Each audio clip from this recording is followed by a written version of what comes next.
Hi and welcome. Today I want to talk about A.R.M.S, not this one, right? Not this A.R.M. I want to talk about adjustable rate mortgages.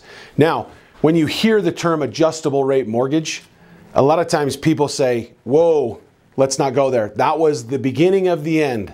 And it's because we all have PTSD from 2007, 2008, 2009. The reality is that A.R.M.S, as far as an adjustable rate mortgage, are not a bad thing. They're a really great tool. The key is, do you know how to use it? Let's talk about option A.R.M.S. They got a really bad rap in 2006.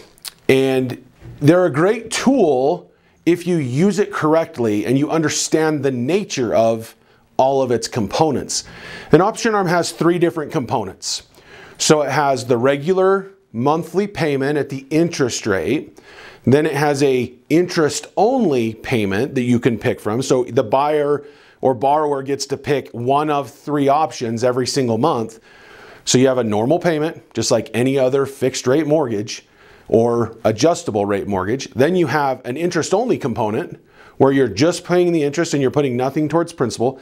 And then you have what's called a limited or a minimum payment. An adjustable rate mortgage, again, can be a fantastic tool. So let's talk about them really quick. I am not going to spend more time on the option A.R.M. Not a fan, because most people pick the minimum or the limited. They don't have the right strategy.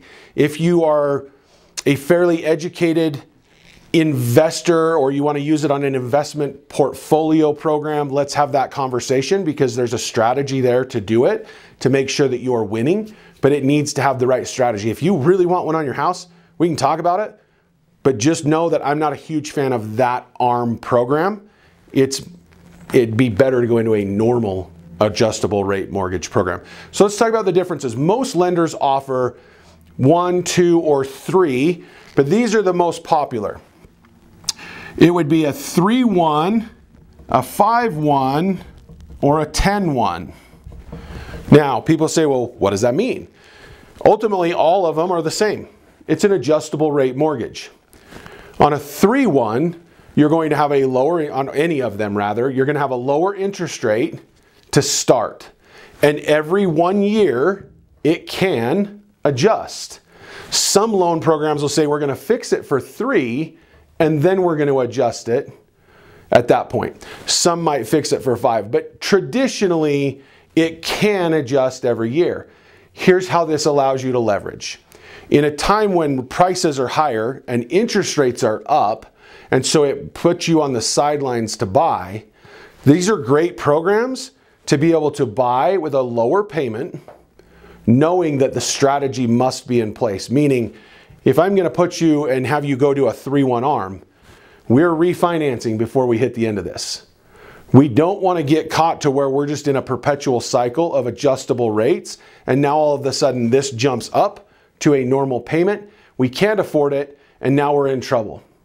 The other side of this, the reason I like the 3-1 or even a 5-1 more, is that you have to do something and you have to have the right strategy sooner than later.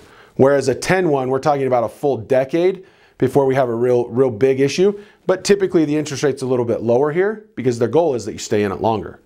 So if we can get a lower interest rate, lower payment, ultimately making it affordable for you to get in, as rates come down and prices start to go back up because more buyers enter from the sidelines and they want to buy now that rates are low again or lower, it gives us the opportunity to refinance.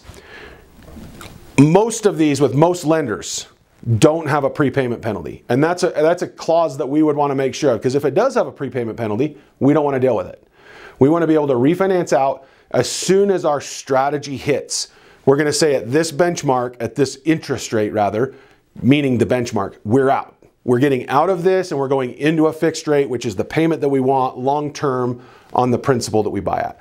So again, 3-1, 5-1, 10-1 A.R.M.S, adjustable rate mortgages, not a bad tool. The key is, do you know how to use it as opposed to just the historically traditional 30-year fixed mortgage, which also a great tool, but can be a really bad thing if you're going to refinance or move every 5 to 7 years. This could be a better tool if you're going to move every 5 years. If you're going to move every 2 to 3 years and you're not going to keep the property, this might be a really great tool. The key is, what's the strategy and what are you doing to leverage your money so that you win at a higher level with more equity and opportunity at the end of whatever that strategy is, or at the phase in which we move to the next thing. So again, I want to help you here. If I can be of service, slide into my DMs, hit me up there, call me, text me, email me. Either way, let's have that conversation. I want to make sure you're winning with whatever tools we have to help you win. So let's have that conversation and make sure that what you buy is what you want and it's at the right payment and right program for you. Thanks for being here.